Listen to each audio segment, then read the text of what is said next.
Hello, this is Ashwini and welcome back to another video. आज की video में हम लोग बात करने वाले हैं जनरेटेड राउट्स के बारे में। तो जनरेटेड राउट्स बेसिकली हम यूज़ करते हैं अपने राउट्स को एक जगह सेंट्रलाइज करने के लिए या फिर एक ही जगह डिफाइन करने के लिए।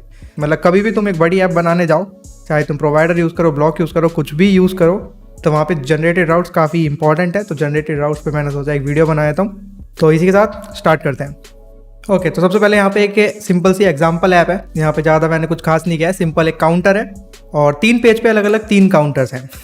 ठीक है, अब ये सुनने में थोड़ा अजीब लग रहा होगा, लेकिन पहले पेज पे ये सिंपल सा काउंटर है। ठीक है, अगर मैं ऐड करूँगा ऐड हो जाएगा। तो ये मेरी फर्स्ट स्क्रीन है, ऐसी मेरी एक सेकंड स्क्रीन है। ओके, ऐसी ये थर्ड स्क्रीन का भी अलग है। तो यहाँ पे 3 स्क्रीन्स हैं, 3 अलग अलग काउंटर्स यहाँ पे चल रहे हैं और ये तीनों चल रहे हैं मेरे क्यूबिट से। तो उनका क्यूबिट मैं तुम्हें दिखाया था। तो यह मेरा क्लास फर्स्ट क्यूबिट और इसकी स्टेट का टाइप है इंटीजर। और फिर फर्स्ट क्यूबिट को मैंने इनिशियलाइज कर लिया 0 से। उसके बाद एक इंक्रीमेंट का फंक्शन बनाया जो कि एमिट कर रहा है स्टेट +1, यानी कि 0 है तो 1, 1 है तो 2। ठीक है, ऐसी मेरे सेकंड क्यूबिट है और मेरा थर्ड क्यूबिट है। ये दोनों बिल्कुल सेम है, कोई भी इनके अंदर फ़र्क नहीं है, सिर्फ नाम अलग है। तो इन तीनों ही क्यूबिट्स के लिए तीनों स्क्रीन है मेरे पास, एक फर्स्ट है, एक सेकेंड है, एक थर्ड है। तो फर्स्ट स्क्रीन पर मैं क्या कर रहा हूँ, तो मेरी एक ऐप बार है, सिंपल सी लिखा हुआ है फर्स्ट स्क्रीन, और यहाँ पे एक्शंस में एक आइकन बटन है जो मेरे को सेकंड स्क्रीन पे लेके जा रहा है। ठीक है, और ऐसी सेकंड पे मेरा एक एक्शन है जो कि मुझे थर्ड स्क्रीन पे लेके जा रहा है। तो ये सिंपल सा कोड मैंने लिखा है अभी के लिए। और बाकी जैसे हम नॉर्मली एक क्यूबिट को यूज़ करते हैं वैसे मैंने उसे यूज़ कर रखा है। अगर तुम फ्लोटिंग एक्शन बटन में देखो यहाँ पे, तो मैंने ब्लॉक प्रोवाइडर को सिलेक्ट करा अपने पेज का। अगर मैं फर्स्ट पे हूँ तो फर्स्ट का, सेकंड पे हूँ तो सेकंड का। तो ऐसे उसे सिलेक्ट करा और बस इंक्रीमेंट वाला फंक्शन कॉल कर दिया। और साथ के साथ यहाँ पे लगा हुआ है एक ब्लॉक बिल्डर। इस ब्लॉक बिल्डर से मैं टेक्स्ट को बिल्ड कर रहा हूँ। ठीक है, यानी कि जो भी मेरे काउंटर की वैल्यू है वो यहाँ पे मैं दिखा रहा हूँ। तो ये सब चीज़ें तो तुम ऑलरेडी देख चुके हो। तो यहाँ पे प्रॉब्लम क्या है, मैं तुम्हें प्रॉब्लम दिखाता हूँ। पहले मैं सारे टैब्स बंद कर दूँ।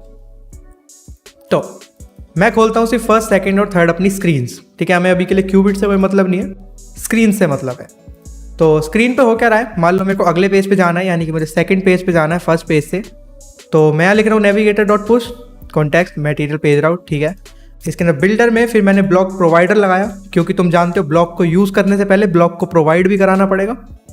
तो ब्लॉक को प्रोवाइड कराने के लिए मैंने ऐसे ही से लगाया और फिर सेकंड क्यूबिट से प्रोवाइड कराया। फिर मैं अपनी सेकंड स्क्रीन पे सक्सेसफुली पहुंचा। तो सेकंड स्क्रीन पे जाने के लिए मुझे इतना कुछ करना पड़ा।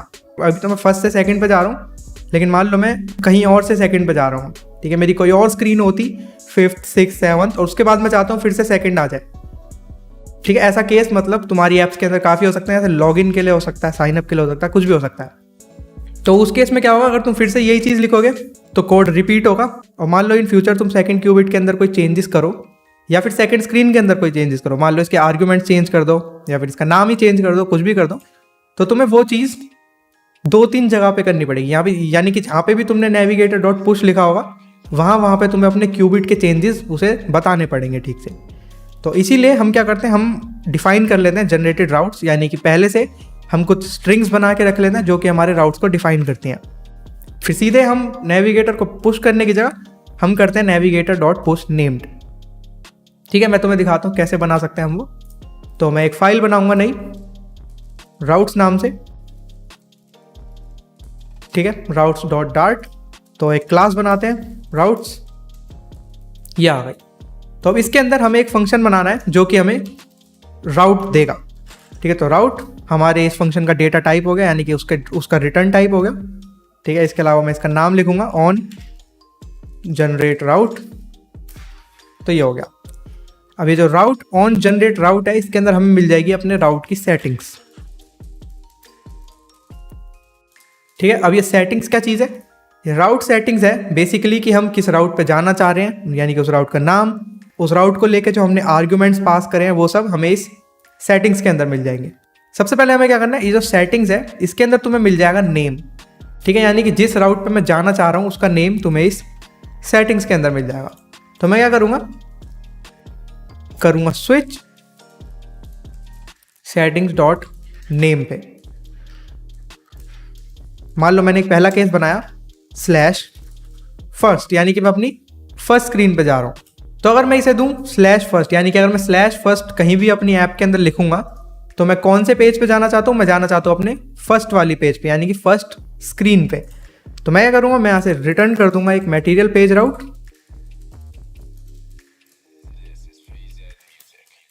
Builder context. तो इस बिल्डर फंक्शन से हमें अब बिल्ड कर देना है बस अपना विजेट। अब तो यहाँ पे मैं लूंगा ब्लॉक प्रोवाइडर,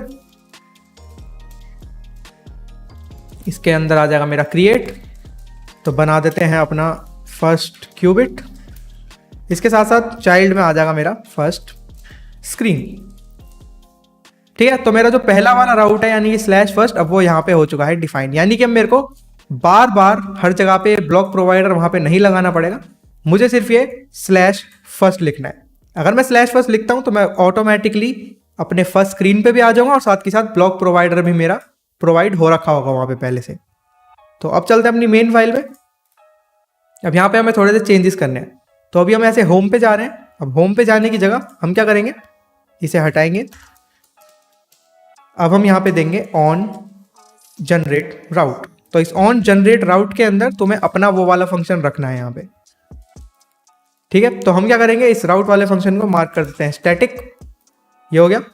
अब यहाँ पे सीधे राउट्स डॉट ऑन जनरेट राउट, तो ये हो गया। इसके अलावा तुम इसे दे सकते हो अपना इनिशियल राउट। मान लो मैं इसे अपना इनिशियल राउट दे देता हूँ, जो कि है मेरा स्लैश फर्स्ट, यानी कि मैं सबसे पहले फर्स्ट पे जाना चाहता हूँ। तो अगर मैं आपको रीलोड करूंगा, ठीक है, तो अभी भी मैं फर्स्ट पे हूँ, किसी तरह की कोई एरर नहीं आई, कुछ नहीं हुआ। अब मैं क्या करूंगा, अपने बाकी के जो राउट्स हैं मेरे सेकंड और थर्ड, उनको भी यहाँ पे डिफाइन कर लूंगा।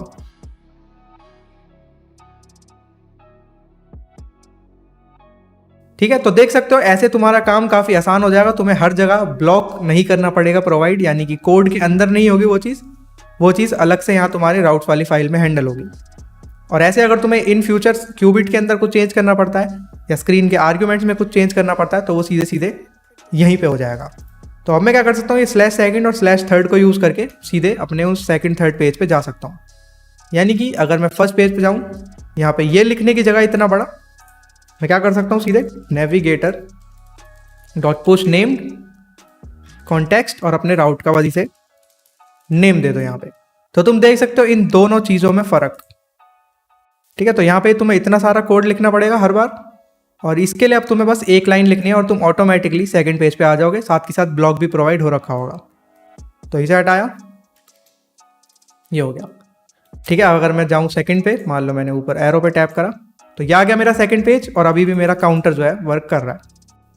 अब यही सेम चीज़ मुझे करनी है अपने थर्ड पेज पे जाते वक्त।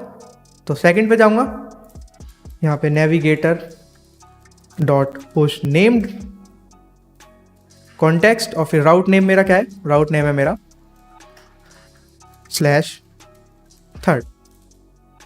तो ये हो गया। अब इसको तुम यहाँ से हटा सकते हो। तो मान लो अब मैं गया सेकंड पे और ये मैं गया थर्ड पे, तो अभी भी यहाँ पे काउंटर मेरा ठीक से वर्क कर रहा है। तो ये होते हैं हमारे जनरेटेड राउट्स, और इस तरह से तुम राउट्स की एक अलग से फाइल बना के उन सबको कर सकते हो डिफाइन। तो ये हो गया। अब मान लो इन केस ना तो वो फर्स्ट हो, ना सेकंड हो, ना थर्ड हो, यानी कि जो भी मैंने उसे राउट दिया है, जो नेम दिया है, वो इन तीनों में से कुछ भी नहीं था। तो क्या होगा, तो डिफॉल्ट कर दो। डिफॉल्ट में मैं रिटर्न कर दूंगा सीधे नल, या फिर यहाँ पे तुम कुछ भी एरर स्क्रीन दिखा सकते हो, या फिर कोई भी तुम्हारा ऐसा पेज जहाँ पे तुम अपने यूज़र को भेजना चाहते हो, तो वो तुम यहाँ पे कर सकते हो। तो ये तो हो गया कि हम कैसे जनरेटेड राउट्स को डिफाइन करते हैं और कैसे उन्हें यूज़ करते हैं। अब एक और छोटी सी चीज़ होती है, जब भी हम राउट्स बदलते हैं तो ज़्यादातर क्या होता है, हमें कुछ आर्ग्यूमेंट्स भी पास करने होते हैं। मान लो मैं जब फर्स्ट से सेकंड पे जा रहा हूँ, ठीक है, जब भी मैं अपनी फर्स्ट पेज से सेकंड पेज पे जा रहा हूँ, तो मैं चाहता हूँ इस सेकंड पेज का जो टाइटल है वो डायनामिक हो। उसके लिए मैं क्या कर सकता हूँ, सिंपली यहाँ पे डिफाइन करो एक स्ट्रिंग, फाइनल स्ट्रिंग, जैसे मेरा टाइटल, यहाँ पे कर लेता हूँ उसे रिक्वायर्ड। ये हो गया। इसके अलावा सीधा यहाँ पे बस ये टेक्स्ट में मैं दे दूंगा अपना विजेट डॉट टाइटल। तो ये हो गया। तो डेफिनेशन का काम एकदम सेम है, जैसे हम उसे डिफाइन करते हैं उसमें कोई भी डिफरेंस नहीं है। यहाँ पे जैसे पहले करते थे वैसे ही करोगे, लेकिन फ़र्क आ जाता है जब तुम उसे प्रोवाइड करोगे। तो अब कैसे करेंगे, मैं आप सेकंड पे फर्स्ट स्क्रीन से आ रहा हूँ, यानी कि फर्स्ट से सेकंड पे आ रहा हूँ। तो फर्स्ट पे मैं क्या करूँगा, ये navigator dot push name slash second मैंने दे रखा है, बिल्कुल ठीक है। यहाँ पे बस के आगे तुम दे सकते हो एक आर्ग्यूमेंट नाम का एक मैप। ठीक है, ये आर्ग्यूमेंट्स बेसिकली एक ऑब्जेक्ट होता है, देखो ऑब्जेक्ट, इसको तुम मैप भी बना सकते हो इन फ्यूचर। तो मैं यहाँ पे एक मैप बना लेता हूँ, ये हो गया। तो आर्ग्यूमेंट्स के अंदर तुम जो भी चाहो वो दे सकते हो। मान लो मैं एक टाइटल की लेके उसके अंदर अपना कुछ भी टाइटल दे दूँ। मान लो मैंने दे दिया डायनामिक टाइटल। तो हमें क्या करना है, जब इस सेकंड स्क्रीन पे हम कर रहे हैं पुश, यानी कि केस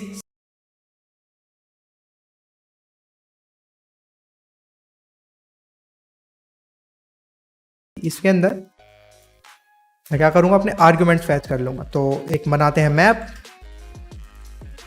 स्ट्रिंग डायनेमिक आर्ग्यूमेंट्स नाम से, और ये आर्ग्यूमेंट्स हमें कहाँ से मिलेंगे, सेटिंग्स डॉट आर्ग्यूमेंट्स में से। ठीक है, तो सेटिंग्स डॉट आर्ग्यूमेंट्स। अब यहाँ पे दिक्कत ये है कि जो आर्ग्यूमेंट्स है ये होता है एक ऑब्जेक्ट, और हम इसे स्टोर कर रहे हैं एक मैप के अंदर। तो तुम क्या कर सकते हो, इस ऑब्जेक्ट को सीधे सीधे मैप के अंदर कर सकते हो कन्वर्ट। कैसे, तो एज मैप स्ट्रिंग डायनेमिक। ठीक है, यानी कि मैंने सेटिंग्स डॉट आर्ग्यूमेंट्स को उठाया, उसे मैप के अंदर कन्वर्ट किया और फिर यहाँ पे आर्ग्यूमेंट्स में डाल दी। अब इस आर्ग्यूमेंट्स में से तुम अपने आर्ग्यूमेंट को उठा सकते हो। यानी कि मान लो मैंने यहाँ पे टाइटल पास किया है, तो वहाँ पे मैं टाइटल सिलेक्ट कर सकता हूँ। यानी कि सेकंड स्क्रीन के अंदर टाइटल में मैं दे दूंगा आर्ग्यूमेंट्स के अंदर से टाइटल वाली की। ठीक है, टाइटल वाली की पे जो भी वैल्यू होगी वो चीज़ आ जाएगी। तो अब अगर मैं ऐप को करूँ रीलोड, तो मैं अभी भी फर्स्ट स्क्रीन पे हूँ, जो कि ठीक है। अब मान लो मैं सेकंड पे जाता हूँ, तो ये देखो डायनामिक टाइटल वहाँ पे आ रहा है। डायनामिक टाइटल इसलिए आ रहा है क्योंकि मैंने वही चीज़ आर्ग्यूमेंट्स में पास कर रखी है। तो ऐसे ही आर्ग्यूमेंट में अभी के लिए मैंने स्ट्रिंग पास करी है, तुम कुछ भी अपना बनाया मॉडल तक यहाँ पे पास करवा सकते हो। तो आर्ग्यूमेंट्स इस तरह से यूज़ कर सकते हो। तो ये चीज़ हो गई, इस तरह से बनाते हैं हम जनरेटेड राउट्स, और इस तरह से कर सकते हैं उसे यूज़। ओके, अपने दोस्तों के साथ वीडियो शेयर करना मत भूलना। वीडियो को कर दो like and subscribe. I will see you next video. Till then take care, bye bye.